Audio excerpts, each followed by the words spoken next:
Well, good morning.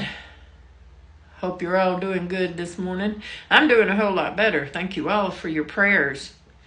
We're in my kitchen today instead of outside or in the car. That's different. I did already have my coffee today. How about you? Do you have yours? I'm about to wash my coffee cup. So I was just thinking, a little bit more about the wilderness. And I listened to a mini sermon, I guess you'd say, last night on the same subject. So I know God's speaking to me around every corner. I keep hearing this subject about the wilderness and griping and complaining and not being content and satisfied.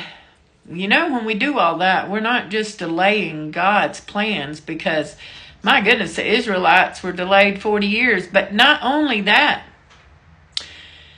do you remember that story?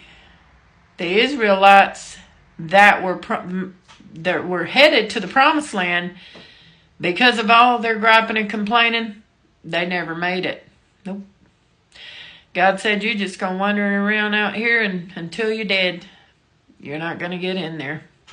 I've had enough. Now, their ancestors or whatever, children, grandchildren, they made it. But the ones who were doing the griping and complaining, they didn't make it. So, in their complaining and griping about what God, He gave them food, but no, they would rather have better food, or they were better off as slaves. I mean, what a thing to say. He rescued them from slavery. He fed them when there was no food. I mean, come on. So they were kind of putting themselves as the top and acting like spoiled brats. And, when we spoil our children, it ain't ever no good come of it.